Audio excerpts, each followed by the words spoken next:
When you are or have been in a relationship with somebody who is abusive or toxic, sometimes, we can just cut these people off and move on with our lives. Sometimes we can't. We might have, ties to these people in terms of children, in terms of a mortgage, in terms of marriage, and you can't simply walk away. You just can't. Now, I'm going to share some tips, but my first tip that you need to do as soon as you can is make the communication email only. There is going to be a lot of things that you are going to need to communicate with, whether that is regarding the divorce, the solicitors, lawyers, it might be the police, it might be child services, child maintenance, social services, child contact, lots and lots of things. It's not as simple as I'm in an abusive relationship, I've got out, the end. This is where the hard work comes in, and it is hard work, but it is completely possible. I'm telling you now, I'm out the other side. And everything is sweet. So it is possible, but there is certain steps that I took that were really, really helpful, and I hope by sharing them, they will help you too. So the first thing, like I said, I would say is make all communication via email only. Block them from calling you and for communicating with you in any other way, even through the children, because they will try that. They will try, because you have to remember, an abusive person is not going to just honour your boundaries. And likelihood is you probably not honoured your boundaries, so they think a little bit of a push and you'll give in. You have to not give in. You have to be strong, no matter how much they try to trigger you or get you to kind of respond in some ways. And like I said, they will try. For me, it was with the children. He tried to communicate through them or get them to pass messages on. And again, I just had to put a boundary in and tell the kids, that's a whole nother story. But what I'm getting at is whatever angle they try, phoning you off other numbers, contacting you through other people, don't give in. Stick to your boundary. Email only. Respond via email. Now, why is this so powerful? For so many reasons. Firstly, email communication is written. It's written, so there is a trail, an email trail, and this is beneficial for you when you need evidence, which you may well need to. And listen, like, you having an email trail helps you mainly to not respond emotionally. You're going to feel emotions. When you're separating from an abuser, they're going to try and attack you every single way they can. So if you're only responding via email, that gives you time to, yes, feel the emotion, feel the rage, feel the hurt, feel the fear, feel the anxiety, feel it all, but not in response to them. Because the minute you respond with any kind of emotion, they've won. And unfortunately for them,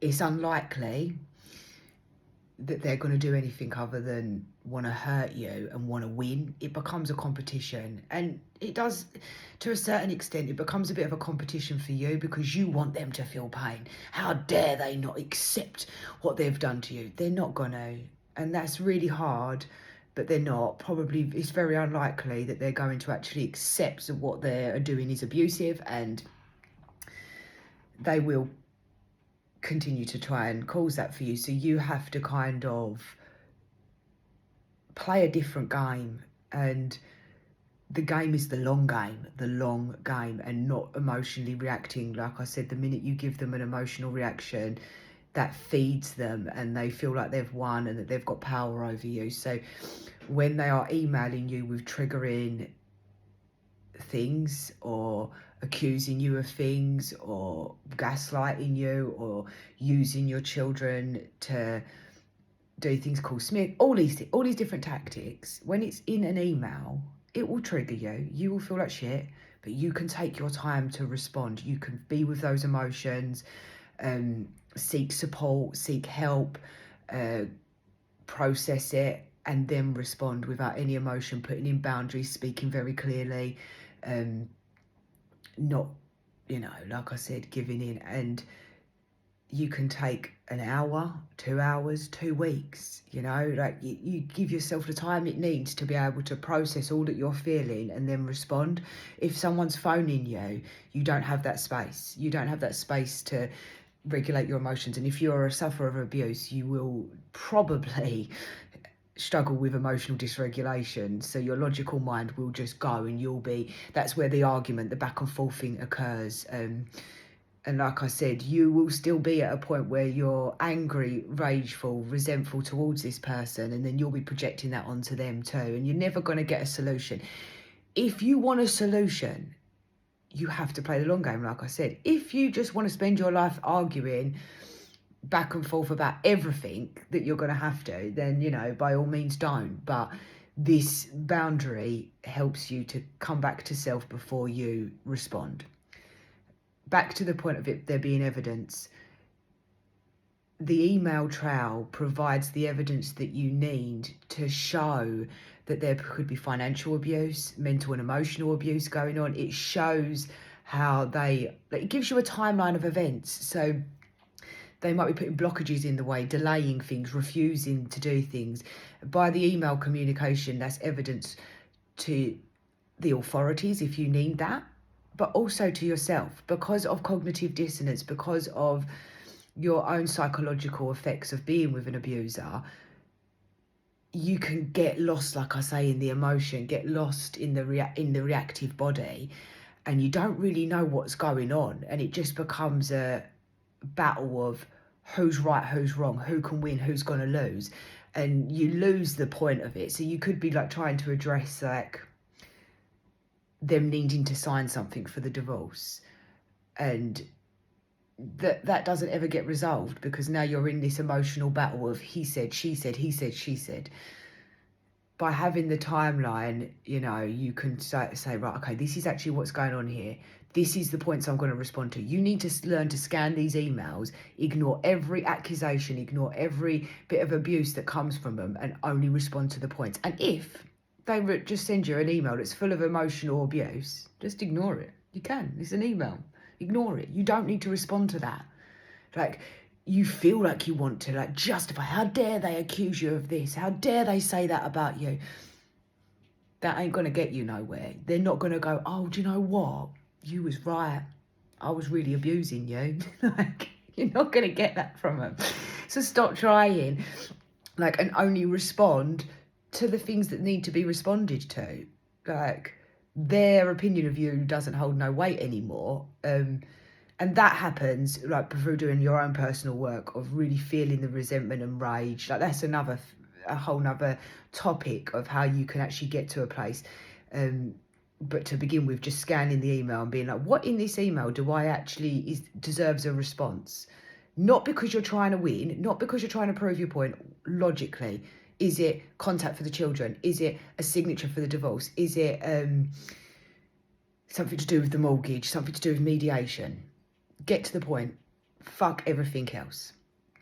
And like I said, it helps you to logically unravel, because you might start getting sucked into it. You can look back at the email and be like, oh, okay, he was doing this then, he was doing that. Because sometimes, especially when you first separate, you might be thinking, oh, maybe it's not that bad. Looking over the emails, you're like, whoa. So email response gives you time to regulate your emotions before you do respond. Helps you to decide what you need to respond to, gives you evidence for the authorities, gives you a timeline of events. And also because, honestly, someone who's abusive will always slip up. Like, they will always slip up because they wear many masks, and because they're coming at you from many angles, you start to see yourself, and so do other people, because it's in black and white. You know what I mean? If you're having a phone conversation, it's your word against his or hers, and you won't have a chance in hell, because you'll crumble and they'll be strong in the mask that they're wearing. So it's very, very useful for evidence. And yeah, like I said, gives you that space and stuff to really communicate what needs to be said and only respond when you need to respond. So if you have just separated and you're in the mix of the back and forth in the endless messages, you did this, you did that, I did this, all of this stuff, just end it now. Make it email and only communicate what you need to communicate. If they try to communicate with you through the children, you stop that from happening. You have to, it's a sad thing to say, but you do have to be the bigger person, because they're never going to be. The fact of the matter is you've now left them and they're going to be in a lot of pain, and they're just going to project that on you. They don't have the capacity to do the self-healing, the self-reflection, the accountability. That's probably been evidenced to you many times throughout the relationship. What makes you think that now all of a sudden they're going to? If you take your own pain out of it in the long run, it does work out for you. Trust me, like even in